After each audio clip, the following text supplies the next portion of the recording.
그래서 사도 바울이 에베소 교회를 떠날 때에 3년 동안 목회했던 에베소 성도들 장로들을 모아놓고 밀레도에서 설교할 때에 나는 너희를 하나님의 말씀께 부탁한다. 할렐루야. 여러분 저도 마찬가지입니다. 제가 주일날 강단에서 하나님의 말씀을 선포할 때에 여러분 이 말씀을 듣고 일주일 동안 세상에 살아갈 때 여러분 집에 가든지 학교에 가든지 건설 현장에 가든지 직장에 가든지 어디를 가든지 이 말씀 듣고 이 말씀 모여잡고 말씀께 여러분들을 부탁하니 말씀이 여러분들을 사로잡아서 여러분의 삶 속에 승리할 수 있도록 만들어 주실 것을 나는 기대하고 말씀을 전합니다. 할렐루야. 말씀의 능력, 이것이 바로 복음의 능력입니다. 따라합니다. 셋째로 성령의 능력. 여러분 예수님이 3년 반 동안 공생의 사역을 그칠 즈음에 제자들에게 미리 말씀하셨습니다. 내가 너희를 떠나간다. 이제는 곧 너희들 떠나간다. 자꾸 예수님이 떠나간다 그러니까 제자들이 자꾸 헷갈리고 혼란스럽습니다. 그리고 제자들의 마음이 무겁습니다. 슬퍼집니다. 어둡습니다. 두렵습니다. 왜? 예수님 같이 다니면 너무 신바람 난단 말이에요. 여러분 그런 거 압니까? 상상해 보세요. 예수님의 제자들이 예수님하고 같이 다닐 때 무슨 일이 일어났습니까? 기사와 이적과 능력이 끊임없이 일어납니다. 할렐루야. 막 죽은 자를 살리죠. 안전병을 일으키죠. 눈먼 자를 보게 하죠. 여러분 저 5,000명이나 되는 군정들을 버렸던 5덩어리가 물고기 두 마리 가지고 5,000명을 먹이고 12방울에 남기죠. 바다의 풍랑을 잠잠하게 하죠. 여러분 얼마나 신바람 납니까? 오늘날 만일 제가 예수님 같은 기적을 행하고 우리 김 집사님, 신 집사님, 박 집사님 날 따라와라 다니자 그러면 아마 여러분 직장 다닐 기분도 안 날 거예요. 왜냐? 신바람 나죠. 다니면 가는 데마다 막 그냥 맛있는 거 다 대접받고 대우하죠. 저는요 조영애 목사님 밑에 자랐는데요. 제가 쭉 보아보면 조영애 목사는 살아생전에 조영애 목사는 전 세계를 가든지 어디를 지방을 가든지 가시면 그 주위에 경호원처럼 따라다니는 장로님들이 계십니다. 그 장로님들이 위세가 얼마나 등등한지 압니까? 그 장로님들이 조영애 목사님 수행하러 따라다니는 그것만 해도 어깨가 얼마나 힘이 들어가 있고 얼마나 그런지 옆에 아무도 못 가게 합니다. 제가 저희 위치에서 조영애 목사님 모시고 울산이나 어디 이런 도시에서 어떤 무슨 집회를 하고 성회를 하면 제가 거기 준비위원장이나 아니면 제가 중책을 맡아 있기 때문에 조영애 목사님 모시고 하면 어떨 때는 막 나도 그냥 막 팔이고 막 그냥 오시고 잡아가지고 확 뒤로 끌어내고 또 쳐다보면 조영애 목사님 수행하는 장로님들이 솔직히 내가 기분이 나쁘죠. 내가 지금 조영애 목사님 모시고 내가 지금 이렇게 수행하고 있는데 아니 나도 모르고 그냥 막 잡아 당기니까 그 왜 그러냐? 위대하신 주의 종이니까 그 주위에 따라다니면서 그분 신분 보호하는 것만 해도 그분은 어깨에 힘이 들어가는 것입니다. 여러분 예수님의 제자들 이렇게 한번 상상을 해보시라는 거예요. 그런데 예수님이 이제는 내가 떠나간다. 예수님께서 말씀하십니다. 제자들이 두려워하고 낙심하고 좌절하고 자꾸 혼란에 빠집니다. 그러니까 예수님께서 말씀하면 내가 너희를 떠나는 것이 오히려 너에게 유익이라. 내가 떠나가지 아니하면 다른 보혜사 그분이 너에게 오시지 않을 것이요 내가 너희를 떠나가면 아버지께로부터 성령을 받아서 너에게 보내줄 것이다. 할렐루야. 예수님께서 떠나가시면 다른 보혜사 성령을 보내준다고 그랬습니다. 따라합시다. 다른 보혜사.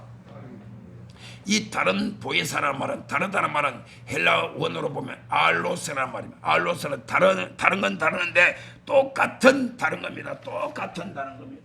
그래서 여러분들이 어떤 똑같은 물건을 오늘 주보를 가지고 있어요. 주보 2장을 가지고 딱 오른손에 한 장, 왼손에 한 장 가지고 이거 하고 이거 할래 저거 갈지 할 때 똑같은 거예요. 그런데 알로스는 이것과 저것 구분할 때 다르다는 것이죠. 그 다음에 파라클레토스란 말이야. 우리를 돕기 위해서 보내심을 받은 자라는 뜻이에요.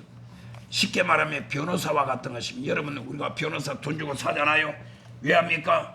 변호사를 돈 주고 사면 우리가 알지 못하는 법률의 전문가이기 때문에 모든 법률을 통해서 우리로 하여금 재판에 이기도록 만들어 주잖아요. 할렐루야. 하나님이 성령을 우리에게 보내주실 때 그 성령님은 다른 보혜사로서 우리 가운데 오셔서 우리로 하여금 우리의 신앙생활, 우리의 인생생활, 범사에 우리를 승리할 수 있도록, 우리를 이길 수 있도록 도와주시는 분이신 것입니다. 그래서 여러분, 예수님께서 제 아들에게 계속해서 미리 다 말씀하셨습니다. 안심시킵니다. 내가 너희를 떠나는 것을 두려워하지 말라, 낙심하지 말라, 염려하지 말라. 내가 너희를 떠나면 다른 보혜사 성령을 너희에게 보내주셔서 그분이 오시면 너희를 가르쳐준다. 따라합시다. 성령님이 오시면 모든 것을 가르치신다. 힘차게 좀 따라합시다. 성령님이 오시면 예수님 하신 말씀 생각나게 하신다. 예수님을 증거해 주신다. 진리 가운데로 인도해 주신다. 나의 연약함을 도와주신다. 권능을 주어서 복음을 땅까지 증거하게 해주신다. 6가지, 6가지. 뭐 7가지, 10가지도 되겠죠. 그러나 제가 여러분들이 말씀드린 것만 해도 6가지 성령이 저와 여러분들에게 오시면 우리에게 모든 영적인 세계를 가르쳐 주십니다.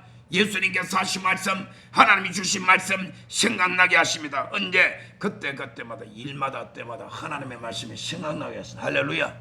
저는요, 제가 설교를 할 때에 때로는 성령님께서, 제가 전에도 말씀드렸죠, 설교 준비하지 않고 내가 원고에 작성하지 않아도 그때마다 필요한 말씀 성령님께서 막 주십니다. 그럼 내가 그 말씀 그대로 생각나는 대로 여러분들에게 설교할 때 말씀하는 것입니다. 할렐루야. 내 안에 예수님에 대해서 증거해 주십니다. 나로 하여금 진리 가운데, 진리가 뭡니까? 진리는 하나님의 말씀입니다. 하나님 말씀 가운데로 인도해 주시는 것입니다. 뿐만 아니라 성령님이 오시면 저와 여러분의 연약함을 도와주시고, 로마서 8장 26절에 말씀하시는 이와 같이 성령도 우리 연약함을 도우시나니 우리가 마땅히 빌바를 알지 못하나 오직 우리를 위하여 탄식함으로 그분 성령께서 우리를 위하여 친히 간구하신다 그랬습니다. 사도행전 1장 8절에 오직 성령이 너에게 임하시면 너희가 권능을 받고 예루살렘과 온 유대와 사마리아 땅까지 이르러 내 증인이 되리라 말씀하셨습니다. 여러분, 예수님의 제자들을 보게 되면 우리가 너무나 분명히 알 수가 있습니다. 예수님 십자가에 못 박혀 돌아가시고 그리고 부활하시고 승천하신 다음에 예수님의 제자들은 두려워 떨었습니다. 힘이 없었습니다. 왜냐하면 그때만 해도 예수님을 핍박을 했습니다. 예수 믿는 제자들과 예수 믿는 성도들을 잡아 죽이고 옥에 가두기도 했습니다. 그렇기 때문에 얼마나 그들이 두려워했습니까? 그러나 우순절날 성령이 그들에게 임하고 그들이 성령의 충만을 받자마자 그때부터는 그들의 삶이 완전히 달라진, 할렐루야. 그래서 여러분, 우리가 신앙생활하면 성령 받아야 돼요. 성령 세례받고 성령 충만함을 받고 늘 성령으로 충만함을 여러분의 무장하여서 믿음으로 살면 그 성령의 능력이 나의 믿음을 붙잡아 줍니다. 성령의 능력을 사모하십시다. 성령의 능력으로 힘입읍시다. 우리가 주님을 승리며 교회 안에서 봉사를 하고 전도를 하거나 내가 개인적으로 어떠한 삶을 산다 할지라도 항상 내 안에 하나님의 성령의 능력이 나를 붙들어 주셔야만 내가 성공적인 신앙생활, 성공적인 인생을 살아갈 수가 있습니다. 로마서 14장 17절에는 하나님의 나라는 먹는 것과 마시는 것에 있지 아니하고, 따라합시다. 오직 성령 안에서 의와 평강과 희락이라. 무엇이? 성령 안에서. 그래서 여러분, 우리는 성령의 능력을 힘입고 성령의 능력으로 주님 앞에 서는 그 순간까지 담대하게 나가기를 주의 이름으로 축원합니다. 마지막 4번째, 따라합니다. 찬양의 능력. 여러분, 찬양의 능력이 있다는 것을 아십니까? 자, 이사야 43장 21절에는 이 백성은 내가 나를 위하여 지었나니 나의 찬송을 부르게 하려 하심이라. 하나님이 하나님의 백성들을 창조하신 목적, 지으신 목적이 뭐냐? 나의 찬송, my praise, my praise. 세상 노래 말고, 트로트 말고, 이런저런 세상의 그 어떤 음악 말고 나의 찬송을 부르게 하려 하시면 누구로 하여금 하나님의 백성들, 저와 여러분들 하나님께서 분명히 택하여 하나님 자녀로 삼아주셨습니다. 우리는 하나님을 아버지라고 부르며 하나님을 경외하며 섬기는 하나님의 나라 백성이 되었습니다. 하나님이 저와 여러분들을 창조하실 뿐만 아니라 예수 그리스도 안에서 우리를 구속하였고 우리를 구원하여 하나님 자녀 삼으신 목적이 하나님의 찬송을 부르게 하기 위하여서. 그렇다면 저와 여러분은 얼마나 하나님을 경배하고 하나님을 찬양하고 살고 있습니까? 시편 22편 3절에는 이스라엘의 찬송 중에 거하시는 주여 주는 거룩하시니이다. 이스라엘의 찬송 중에 거하시는 주. 하나님은 보좌가 있습니다. 하나님 보좌 세 가지 중 첫 번째 따라합니다. 하늘 보좌, 두 번째 내 마음의 보좌, 세 번째 찬송이 하나님의 보좌다. 이게 무슨 말입니까? 여러분 어떤 행사를 하거나 아니면 특히 야외 무슨 행사를 하게 될 때에 사람들이 텐트를 치고 그 다음에 거기에 테이블도 갖다 놓고 거기에 귀빈들이나 사람들이 오면 앉으라고 의자를 다 갖다 놓죠. 그렇죠? 그 중에 뭐 특별히 큰 행사 대통령이 온다든지 아니면 뭐 장관이 온다든지 아니면 특별한 그런 높은 사람이 오게 될 때에 그분이 앉을 자리를 특별히 쫙 갖다 놓죠. 할렐루야. 그러면 그분이 딱 오시면 아무데나 땅바닥에 그냥 운동장 바닥에 철컥 주저앉아요. 그렇지 않죠. 자기의 준비된 자리가 있단 말입니다. 그 자리에 가서 딱 앉아요. 어떤 경우는 저는 행사를 많이 했기 때문에 압니다. 우리 교회도 쫙 행사를 하게 될 때 사람들이 순서 맡은 분들이 많으면 의자를 쫙 놔놓고 의자 뒤에 아무개 이름을 딱딱 적어 놓습니다. 지방회장 아무개, 뭐 누구 아무개 목사님 이름 딱 적어놔요. 그렇게 다 배치를 합니다. 그렇게 주도 면밀하게 하는 것이. 그와 같이 여러분 우리가 드리는 찬송과 찬양은 하나님이 오셔서 우리 가운데 임재하시며 우리 가운데 오시는 바로 보좌란 말입니다. 할렐루야. 그러면 여러분 끊임없이 여러분 개인적으로나 교회에 와서 하나님을 찬양하고 주님을 찬송하고 그의 이름을 높여야 되겠습니까? 안 해야 되겠습니까? 이 입으로 맨날 트로트나 부르고 세상 노래만 불러서 되겠습니까? 세상 노래 부르면 안 된다 그 말이 아닙니다. 세상 노래라고 해서 절대로 부르면 안 된다는 법은 없어요. 그러나 저와 여러분들은 하나님의 찬송을 부르게 하기 위해서 하나님이 저와 여러분들을 창조하셨고 우리를 그리스도 예수 안에서 부르셨기 때문인 것입니다. 여러분 찬양의 능력은 성경 말씀에 너무나 많습니다. 사울 왕이 악한 귀신 악귀에게 시달리고 괴로움을 당합니다. 밤에 잠도 자지 못합니다. 입맛도 없습니다. 너무나 괴롭고 고통스럽습니다. 그때에 어떻게 했느냐? 다윗을 불렀습니다. 그 당시만 해도 다윗은 목동이었습니다. 자기 아버지의 양떼를 지키는 목동에 불과했습니다. 그런데 그 다윗을 불러다가 다윗으로 하여금 수군과 비파와 그리고 악기를 연주하게 만들었습니다. 물론 하나님을 찬양하죠. 여러분 그래서 시편 150편 가운데 절반 이상을 다윗이 지은 찬양입니다. 할렐루야. 그래서 다윗은 찬양의 대가입니다. 아십니까? 다윗은 찬양의 대가요. 다윗은 예술가요. 다윗은 군인으로서 전쟁에 나가는 전략가고 전술가입니다. 왕입니다. 그럼에도 불구하고 다윗은 하나님을 찬양하는데 성경 가운데 보면 다윗만큼 하나님을 찬양과 경배의 위대한 그러한 전문가가 없을 정도입니다. 그래서 저는 다윗을 굉장히 좋아합니다. 그래서 다윗이 하나님을 찬양하고 하나님을 경배한 일들이 너무나 많다는 것입니다. 우리가 시편 150편 가운데 절반 이상을 다윗이 다 지었는데 그 중에 마지막 150편을 보게 되면 하나님께서 다윗을 통하여서 얼마나 하나님은 찬양을 기뻐하시고 그리고 하나님이 그 찬양 가운데 역사하시는 것을 우리가 알 수 있습니다. 우리가 시편 150편 자 이거는 우리가 한번 찾아보십시다. 시편 150편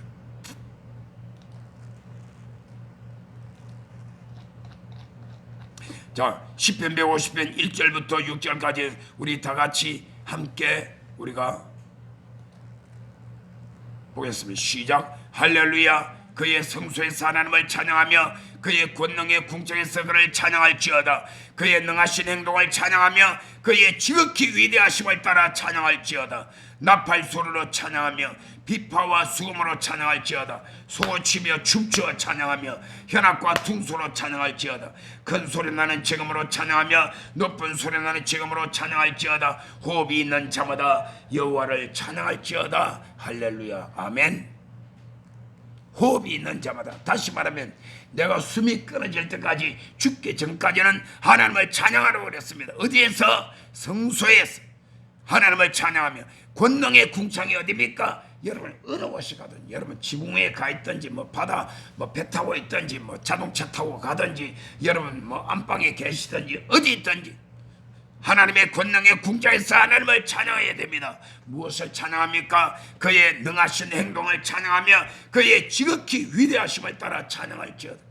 마치 이스라엘 백성들이 출애굽하여서 홍해를 다 건넌 다음에 그 뒤따라오던 바로 왕과 그 마병들이 이스라엘 백성들의 눈앞에서 홍해에 빠져서 모두 다 하나님이 그들의 대적을 다 죽였던 그 현장에서 모세의 누이 미리암이 소고치며 춤추며 찬양을 했습니다. 여호와를 찬양하라. 높고 위대하시며 그 말과 탄자들을 물속에 빠뜨리신 여호와를 찬양할지어다. 이 말은 무슨 말입니까? 하나님께서 행하신 일 가운데 가장 위대한 일이 뭡니까? 위대한 일이 뭡니까? 저와 여러분을 구원하신 일. 할렐루야. 그 안에 계세요? 죄 가운데 구원했습니다.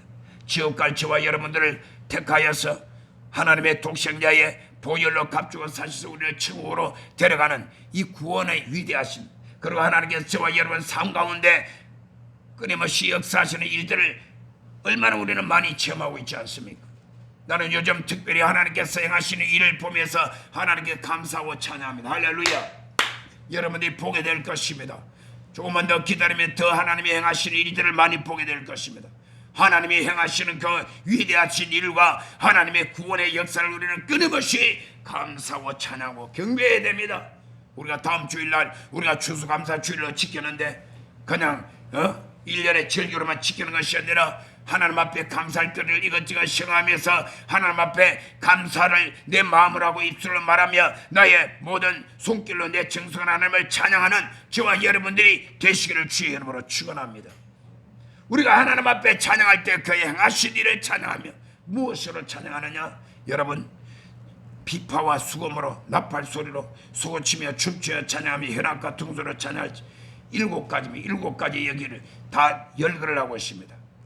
큰 소리 나는 지금으로 찬양하며 높은 소리 나는 지금으로 찬양할지, 그리고 언제까지? 호흡이 있을 때까지. 할렐루야. 그래서 여러분 사실 우리가 살다가 언젠가는 죽는 날이 오는데 죽을 때에 하나님을 찬양하며 찬송가를 부르다가 사르르 내 눈을 감고 내 영혼이 천사들의 받들려 하나님 품으로 가는 것이 얼마나 가장 복입니까? 할렐루야. 그렇게 기도합시다. 죽을 때 비참하게 죽는 것보다는, 물론 순교당하는 것은 그것은 특별한 하나님의 택하십니다. 하나님 앞에 가게 되면요 가장 최고의 로얄 시트에 앉을 사람이 누구냐? 순교당한, 하나님의 말씀과 예수 그리스도의 증거를 인하여 순교당한 사람이 가장 천국에 가면 1등석에 앉는다 이 말이에요. 할렐루야. 그러나 우리가 생각할 때에 마지막 내 인생이 끝나는 날 어떤 상황 가운데서라도 하나님을 찬양하며 주의 이름을 높이며 찬양하다가 주님 앞으로 가면 얼마나 좋습니까? 성경 말씀을 보게 되면 찬양의 위대한 능력을 우리는 수도 없이 볼 수가 있는데, 여호사밧 왕이 모압과 암몬과 세일상 거민들이 연합군으로 만들어서 쳐들어왔습니다. 유다를 쳐들어왔습니다. 그때 여호사밧 왕이 뭘 했습니까? 총과 칼을 앞세웠습니까?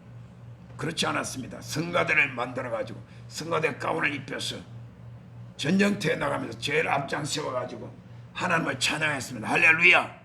여러분 우리가 상식적으로 이성적으로 생각할 때는 이게 말이 되는 말입니까? 전쟁터에 칼을 하고 활을 쏘고 요즘 같으면 미사일을 쏘고 막, 그런데 여기에 성가들을 앞장 세워가지고 가운을 입게 하고 하나님을 찬양했다니 말이 안 되지만은, 그러나 여러분 이때에 하나님께서는 유다 나라에 찬양 사역자들이 찬양을 할 때에 미리 숨겨두었던 복병들이 있으면 이 복병이 뭘까요? 천사들입니다. 할렐루야. 아멘. 때로는 하나님께서 천사들을 저와 여러분들을 돕기 위해 보호하기 위해서 군데군데 다 복병을 시켜놨어. 복병이 일어나서 그들을 침해 모압과 암몬과 실상 거민들이 다 대패를 하였어. 그들이 다 도망가고 말았습니다. 승리했던 것입니다. 여러분, 이 노래와 찬송이 시작될 때 하나님이 복병을 두어서 적들을 쳐서 패괴함으로 전쟁에 승리하게 만들었습니다. 이것이 역대하 20장 20절로 23절에 기록되어 있습니다. 그렇기 때문에 여러분, 오늘 우리는 찬양을 따라합시다. 찬양은 원수 마귀를 물리치는 영적 전쟁의 강력한 무기다. 그래서 여러분, 우리가 귀신 들린 사람이나 어떤 특별한 어려움에 처한 사람이 있을 때 우리는 예수의 피의 보혈의 찬송을 힘차게 부릅니다. 교회 와서 여러분 예배 드리기 위해서 구색 맞추기 위해서만 아니라 실제로 우리가 하나님을 찬양하며 찬양을 적극적으로 드리게 될 때 이 찬양은 하나님의 보좌가 될 뿐만 아니라 원수 마귀를 대적하여 물리치는 강력한 능력과 힘이 되는 것입니다. 여러분, 말씀 한 군데만 더 찾아보겠습니다. 여러분, 이사야서에 보게 되면 이런 말씀이 있습니다. 이사야서 42장 8절부터 보게 되면 하나님의 말씀 가운데 이 말씀이 있어요. 자, 우리 다 같이 한번 보겠습니다. 이사야 42장 8절부터 우리 다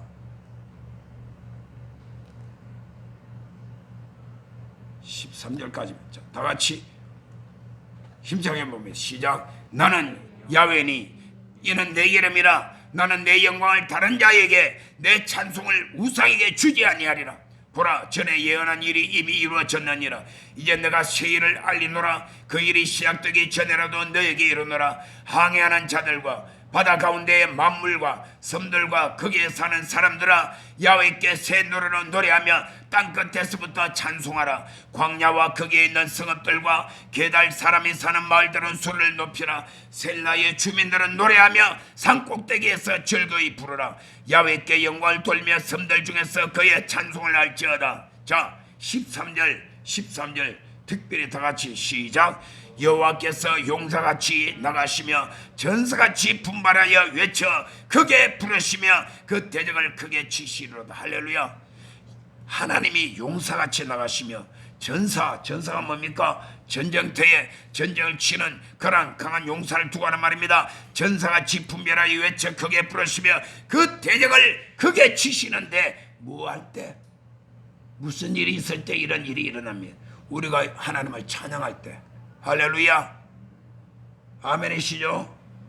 그래서 여러분, 우리는 찬양은 우리는 마땅히 해야 될 일이며 찬양을 통하여서 영적 전쟁에 승리할 수 있는 그러한 영적 전쟁의 강력한 무기가 됩니다. 여러분 보세요. 데모하는 사람들 입 다물고 데모합니까? 머리띠 두르고 막 그냥 애가 깃발 흔들면서 막 노래를 부릅니다. 우리가 알지도 못하는 희한한 노래들을 불러요. 막 그냥 뭐 물리치자, 뭐 깨트라, 부수라, 뭐 어쩌라, 뭐 이상한 노래들을 막 불러요. 그 왜 부릅니까? 노래를 부르므로 자기들끼리 단합되고 마음이 하나가 되게 하고 상대방을 알게 위축하게 만들며 적들이 두려워 떨게 만드는 그런 효과를 누리고 한단 말입니다. 군대 전쟁터에 나갈 때 나도 우리 군대에다 다녀왔지만은 군가를 부릅니다. 왜 군가를 부릅니까? 군가를 부르게 되면 단합이 돼요. 마음이 통일이 돼요. 그리고 군가를 부르게 되면 두려움이 다 떠나갑니다. 적들은 오히려 군가를 듣고 두려워 떠는 것이에요. 우리는 뭐예요? 찬송을 드려야 돼요. 할렐루야.